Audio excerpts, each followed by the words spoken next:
Nothing says, "Will you marry me?" like a diamond ring. But there's a reason behind why it's not pearls, rubies, sapphires, or any other gem.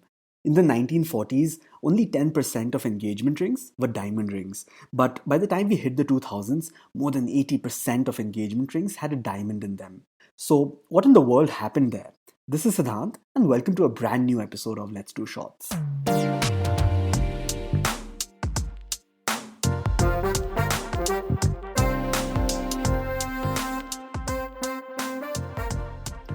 The diamond ring was never really a symbol of love and commitment until, believe it or not, a marketing campaign made it one.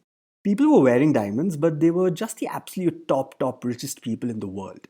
In fact, diamonds were quite rare in the 1800s until diamond mines were discovered in abundance in South Africa.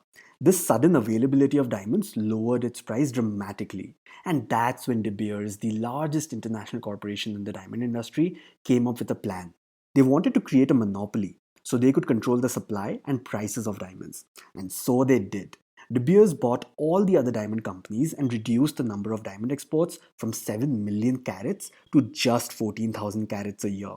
This immediately increased the value of diamonds, and De Beers has since ruled the world of diamonds. In the 1940s, De Beers came up with a marketing strategy that changed the way the world looked at diamonds. It hired an ad agency in New York, which gave the company the famous line we all know today: "A diamond is forever." With this line, De Beers sold the world on a single idea: the durability of the diamond, which it tied in with the thought that marriage is forever. It told people that the size and clarity of the diamond symbolizes the depth of a man's commitment to his woman. The Diamond is Forever campaign took the world by storm and changed the cultural perception of diamonds. It created imagery that conveyed beauty, wealth, happiness, romance, and everlasting love, things that most people want and crave in their lives. Pop culture ate up this idea of diamonds being the most romantic gesture, and soon diamonds were everywhere. On TV, on the radio, in print, celebrities began proposing with diamond rings, and De Beers made the most of it with a very clever PR strategy. It began running stories in the press of celebrities wearing diamonds and proposals by the rich and famous facilitated by diamond rings, creating the aspirational idea of one day being proposed with a diamond ring for millions around the world. All of this sent their sales soaring. There's a research which says that in the 1960s, only about 5% of married women in Japan had received a diamond ring. This number grew to almost 80% in the 1990s thanks to the tagline, "A diamond is forever." No matter which country they took this campaign to, the four words worked like magic.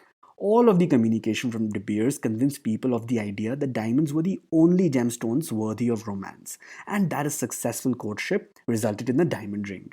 Back in the 1930s and 40s, men would typically spend about 1 month's salary on a ring.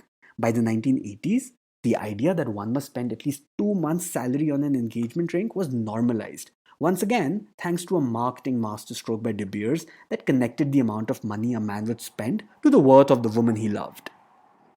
I know this sounds absolutely ridiculous today, but back in the day, this was very normalized. In fact, one of their print ads actually read these lines, quote, "2 months' salary showed the future Mrs. Smith what the future would be like.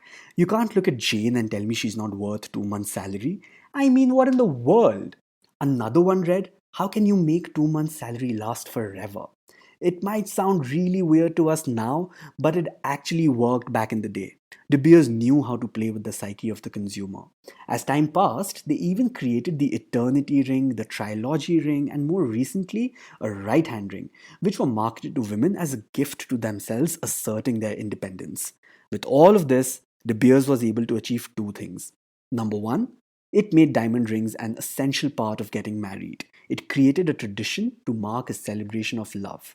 And two, it put a price tag on this tradition, dictating how much one should pay for it. It communicated this idea that the investment was much smaller than the long term returns. That is, just 2 months' salary for a lifetime of love and happiness. You have to give in order to get, right? And according to them, a lifetime supply of happiness for 2 months' salary is really nothing.